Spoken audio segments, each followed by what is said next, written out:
Hello, everyone, and welcome to this week's edition of Reino de las Mascaras, the Kingdom of the Masks.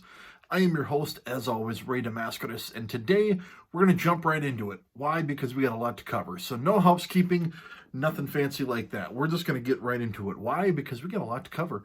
Today we are going to talk about my top 10 mask purchases of the year, 2023.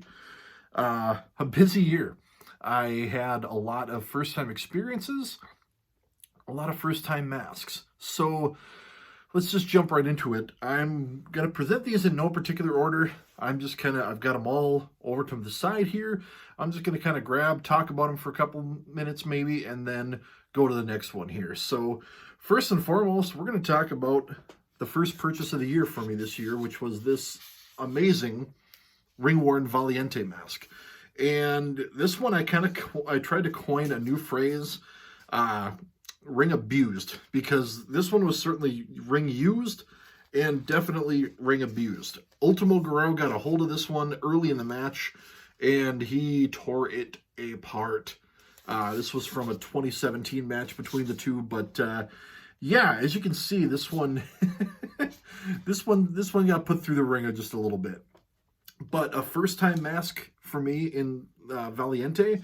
And on top of that, I do not have one that has been abused like this. So pretty cool. Pretty cool to have a piece like this that is just absolutely, you can definitely tell it was ripped, and it was ripped good. So talk about kicking off the year on a high note. So we'll set that aside. So another first-timer for me, in terms of an official one, was this awesome Mystico mask. So this one here, never remember which side is signed. It is signed somewhere here. Let's go ahead and slide her off. There she is. There it is. Signed by the man himself. So first time official Mystico mask, and to have it be one that was signed, and I believe it was ring worn. I'm still kind of working out the specifics on that, but you can kind of tell it does have, the typical wear and tear of a ring worn piece, but very cool. Mystico was my gateway to modern Lucha Libre, much like Rey Mysterio Jr. was my gateway to Lucha period. So always cool to have a ring-worn, signed piece by the man himself. So another one here. This is a first time period mask for me. But earlier this summer, I acquired this awesome entrance mask that was used by El Hijo del Fantasma at Triplemania. So found this on eBay. I just got lucky to find the listing, but an amazing mask. It's very heavy. I put it on initially, and it pulls my head back a little bit. So, but just so cool to have a piece from El Hijo del Fantasma, aka Santos Escobar, and not only have that, but to have it be a Triplemania worn mask. It's one of only two in my collection that have been worn at a Triplemania event. So just very cool. Very cool. I was very pleased to get this one done. So another first-time official mask came in the form of LA Park. And I love how Park does his signings. You can kind of tell it's got it's got the sign piece there, but it's got a little drawing. It's a really cool thing that makes it, kind of makes it stand out. But I've got both a La Parka and an LA Park semi-pro replica mask, but it's cool to have something from the man himself. Park was another guy, grew up watching in WCW. Anytime you saw him bash somebody with a chair, it was evergreen. It was just beautiful. So awesome to have something from him himself on my shelf. Definitely something that I am proud to have accomplished this year. So, one of the later pieces that I did get this year was this absolutely cool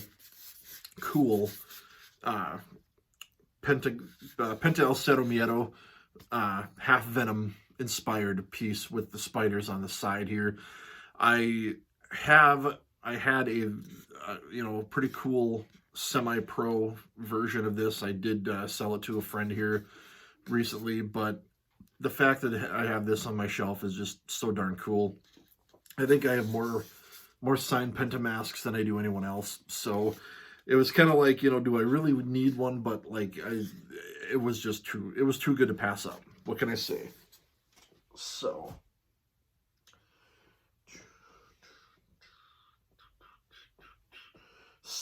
next was this guy right here, Ray Horus, and this one was used both at the Battle of Los Angeles show for Pro Wrestling Guerrilla, and was also used in a match for Warrior Wrestling that also featured Flamita and El Hijo del Vikingo. I've been after a Ray Horus mask for a long time. Not very many come about.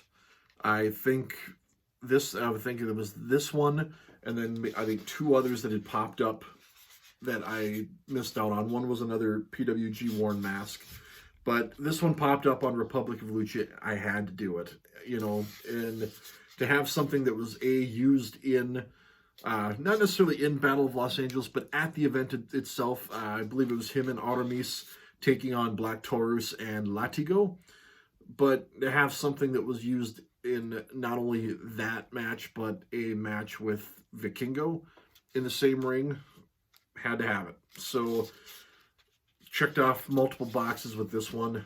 Super impressed with it. So another first time official mask was this Teton mask. This is another one that it just popped up on my feed. I saw it and I'm like, I gotta do it. I've been wanting a Teton official for a long time, and to have one that is signed, I believe it's ring worn as well. Just amazing. Words do not do this one justice, and how it sparkles, how it pops. It's just one of the premier pieces of my collection, right up front and center on the shelf behind me.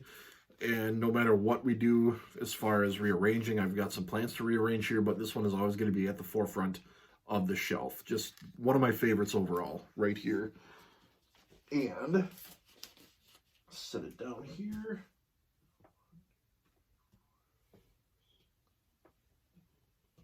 Okay. Just wanted to count and make sure I actually had 10 masks ready to go. So, next one here.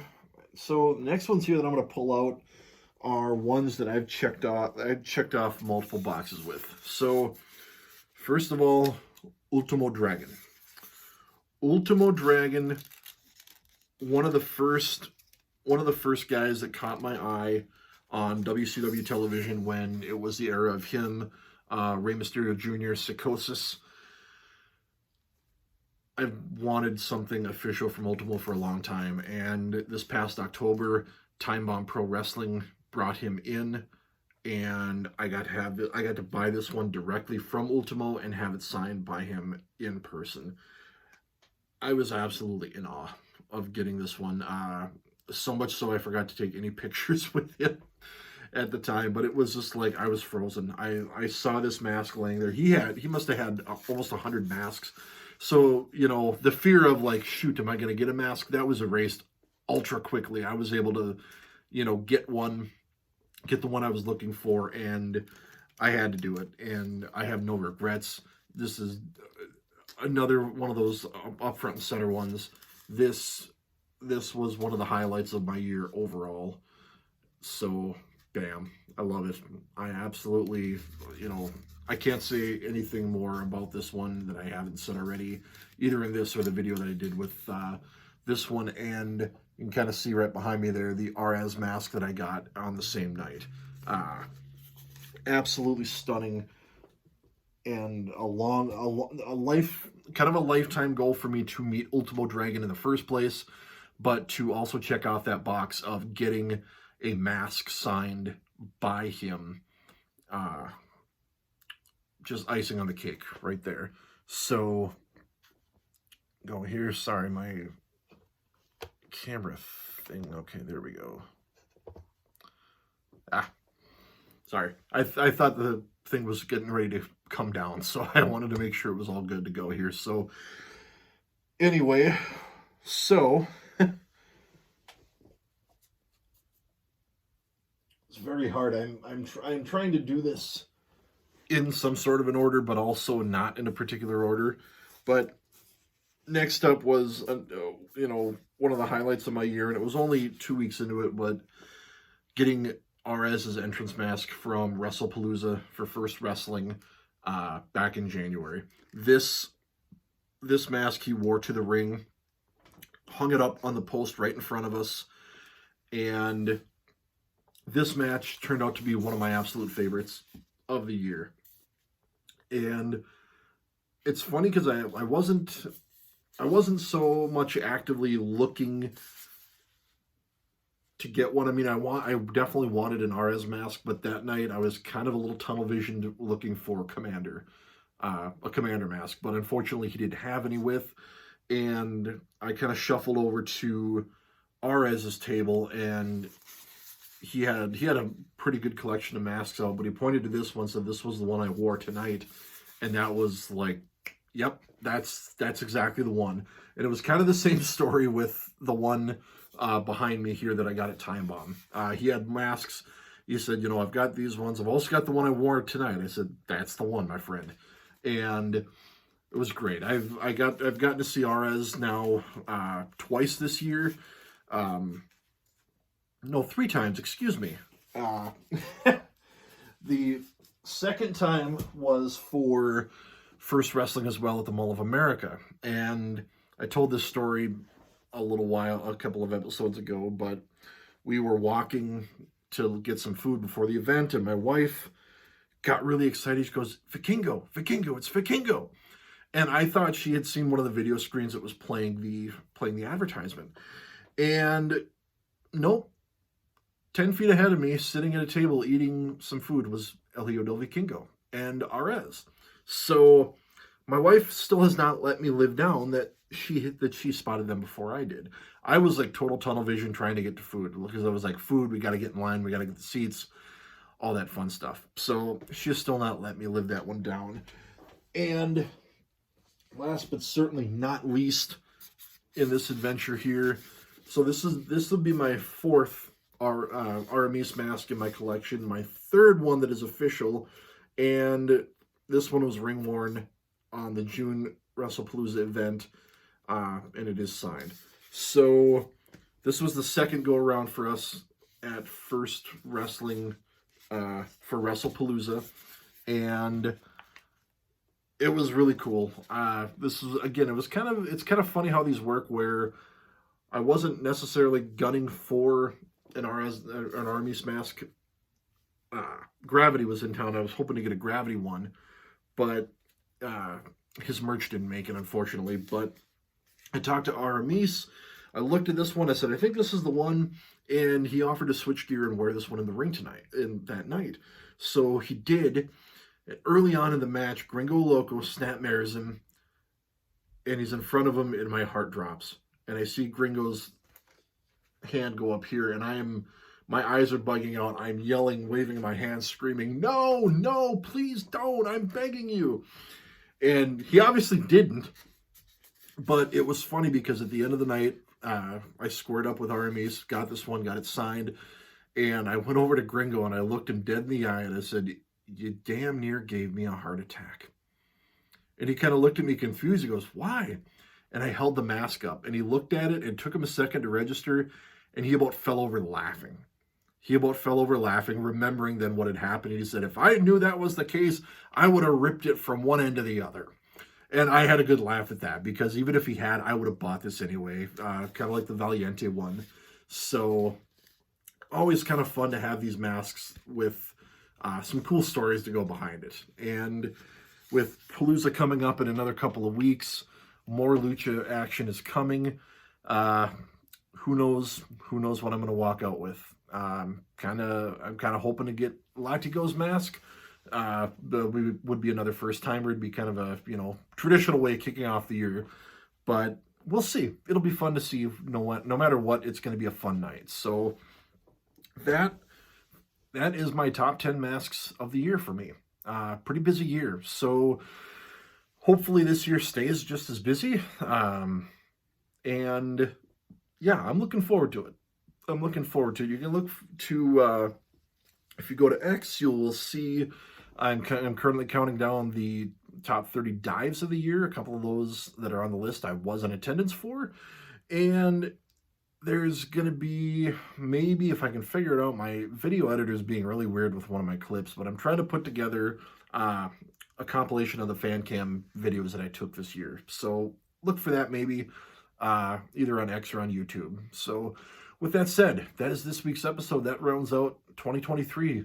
Thank you for joining me. As always, thank you for subscribing. Thank you for the likes, the comments, anything you want to see. As always, let me know. And we will catch everybody next year. As always, live, laugh, love, and Lucha Libre. We'll see ya.